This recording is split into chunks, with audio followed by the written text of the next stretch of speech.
So if they get up and criticize science, nobody's going to know what they're talking about. But if they get up and really aim their bullets at Tony Fauci, well, people could recognize there's a person there, there's a face, there's a voice you can recognize, you see him on television. So it's easy to criticize, but they're really criticizing science because I represent science.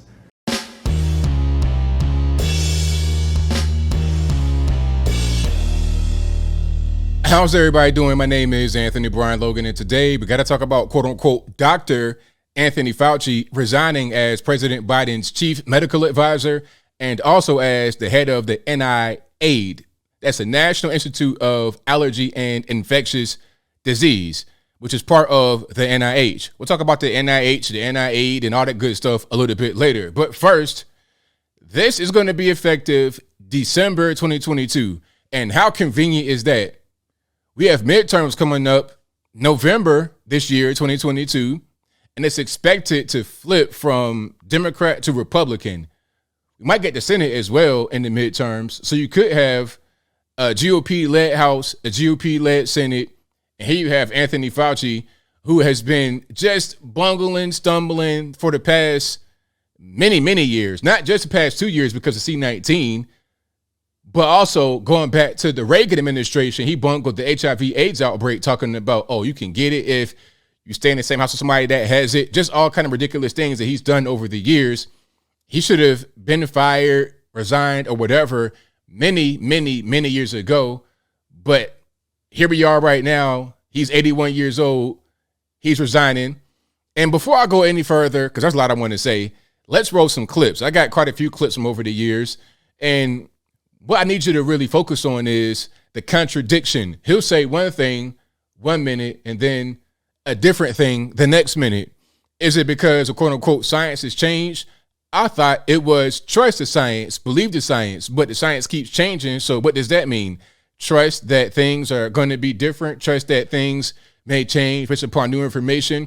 Trust that what they say may not always be true. I'm getting triggered already. So before I talk anymore, let's roll the clips. After we get done with that, I'll come back. I'll talk more about what this man has said and done to the American people and to the entire world. Then I'll give you the rest of my 2 cents and my deep detail analysis. And then I'll wrap it on up with a nice bow on top. So without further ado, let's go ahead and roll it. And what I symbolize in an era of the normalization of untruths and lies and all the things you're seeing going on in society from January 6th to everything else that goes on, people, the craving for consistency, for integrity, for truth, and for people caring about people. I mean, the things that we thought we knew in the beginning turned out as the months went by to not be the case, which really forced us to adapt and to change some of our policies and recommendations. That was interpreted by many as flip-flopping or not really knowing what's going on, when it really was the evolution of the science. So one of the lessons that I hope we learn is that we've got to be prepared, we've got to be able to respond, but we've also got to be flexible. Dr. Fauci, as you advised the president about the possibility of new testing requirements for people coming into this country, does that include everybody? The answer is yes, because you know that the new regulation, if you want to call it that, is that anybody and everybody who's coming into the country needs to get a test within 24 hours of getting on the plane to come here. Well, what about people who don't take a plane and just these border crossers coming in huge numbers? You know, that's a different issue. For example, when you talk, we still have Title 42 with regard to protection at the border. So there are protections at the border that you don't have the capability, as you know, of somebody getting on a plane, getting checked, looking at a passport. We don't have that there. There's a lot of confusion among people and misinformation surrounding face masks. Can you discuss that? Right now in the United States, people should not be walking around with masks. You're sure of it? Because people are listening really closely to this. Right now, people should not be walking. There's no reason to be walking around with a mask. But it's not providing the perfect protection that people think that it is. People keep fiddling with the mask and they keep touching their face. And can you get some schmutz sort of staying inside there? Of course. but she's had the flu for 14 days. Should she get a flu shot? Well, no. If she got the flu for 14 days, she's as protected as anybody can be, because the best vaccination is to get infected yourself. And So she should not get it? if she really has the flu, she definitely doesn't need a flu vaccine. When you say other close contact, give me some examples. Well, for example, if the close contact of a child is a household contact, perhaps there will be a certain number of cases of individual who are just living with and in close contact with someone with AIDS or at risk of AIDS, who does not necessarily have to have intimate sexual contact or share a needle, but just the ordinary close contact that one sees in normal interpersonal relationships. All right, so you saw that, you heard that. Now, one thing that you should have been able to grab and get from that is that this man will say anything to meet a political narrative. It doesn't really matter if it harms the American people, which what he said harmed us, especially during C-19. The Reagan time with HIV, AIDS, and other things throughout the years, that's something else I could talk about at a later time. But the C-19 things that harmed the American people and the entire world, that the lockdowns and the masks and all that stuff. And then you have conflicting messaging on these things. He'll say he doesn't believe in lockdowns. Then he say he does believe in lockdowns. He'll say he doesn't believe in masks for the American people. Then he says he does believe in masks. And some of the things that he says now become policy, to the point where people's lives have been ruined. People in New York State, New York City, California, all over the country, where you have these ridiculous policies that are still in the books right now. They're trying to still have a mask mandate, I think, in Los Angeles. And get this, they want a mask mandate for people playing indoor or outdoor basketball. Outdoor basketball, you got to have a mask on. Why? All you're going to do is just choke yourself out. You're going to be in the basketball court running up and down.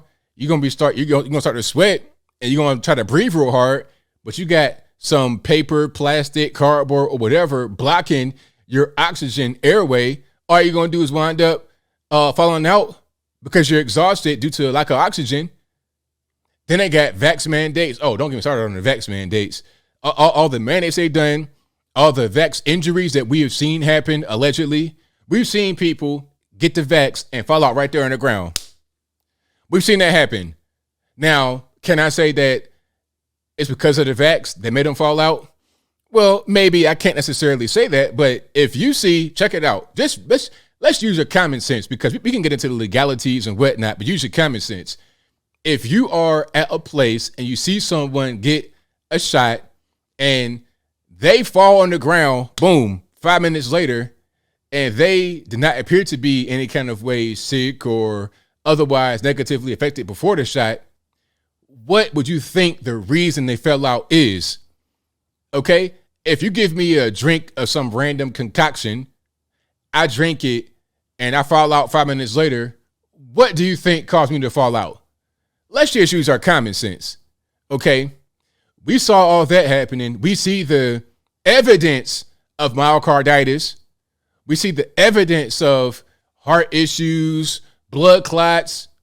We see all that. Oh, we still got to mandate you get the vax. Then they had the vax mandate. Oh, it wasn't a vax mandate, pardon me. It was a mask mandate on the airplane, which was so dumb because that's anti-science.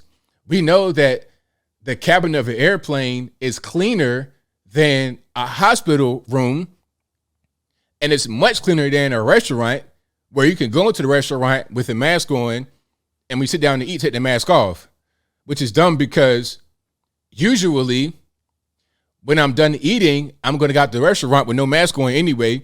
Even if my mask is on during the exit or the entrance of the restaurant, I'm still eating without my mask on. So whatever kind of schmutz and dirt and whatnot that was going to fly has flown when I'm eating. So it was so silly. Rules that made no sense, rules that don't make sense, and rules that damage lives. All because this guy, Anthony Fauci, and others, not just him, but he's the tip of the spear. All because this man, Anthony Fauci, went on TV and said things for political purposes. First, he said, you don't need to wear a mask because it's not going to be this perfect protection you think it is. It might block a droplet or two, but it won't really help you. Then he said, wear a mask is going to help you to prevent catching and spreading. They said the vaccine will prevent you from catching and spreading. We know that's not true. We know the vaccine only, quote unquote, allegedly reduces severity, but we also know there are side effects to the vaccine as well, allegedly. There's so many things that this man got wrong, that he flip-flopped on. And also, this man was part of the NIH, NIAID, where they funded gain-of-function research, allegedly. I got to say that for legal reasons. But they funded gain-of-function research that went to a third party, which went to the Wuhan lab in China. He said that part. So ain't no alleged there. His only thing was they didn't fund it directly, but they funded it indirectly. So there was a grant or something from NIH that goes to some third party. I don't want to say the names. I don't want to get it wrong. That goes to a third party, and then that goes to fund the lab over in Wuhan, China. Where did the disease outbreak? Right there in Wuhan, China.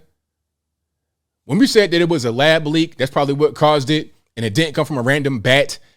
You know, because when it first happened, they were like, oh yeah, it was a random bat because they out there eating street jungle meat, bats.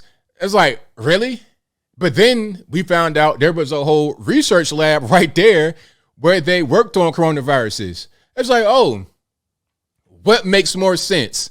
A bat that somebody ate caused the first wave of the virus, or was a virus over in China and then somebody, because China is gross, like if you go to a hospital in, let's say, Beijing, it's big as Penn Station or bigger, but try finding 1 bar soap. It's disgusting, but I digress. China's nasty like that. So it'd make sense for a lab that's handling such dangerous pathogens to just accidentally leak it out to the surrounding area, because Wuhan is where it first started. They shut down travel in their country, but it didn't shut down international travel. So then it went to Italy and other places, and of course to the USA, where we have a lot of airports, a lot of flights coming in from all over the world. And that's how it spread to the whole world. That's how it spread to the whole country, because in part, we funded it through the NIH, where Anthony Fauci was. So this man has just caused so many different problems, so much incompetence. He should have been gone a long time ago, back during the Reagan time. I don't know who he has dirt on, what pictures he has of somebody's naked wife or something. I don't know what's going on, but this guy should have been gone a long time ago.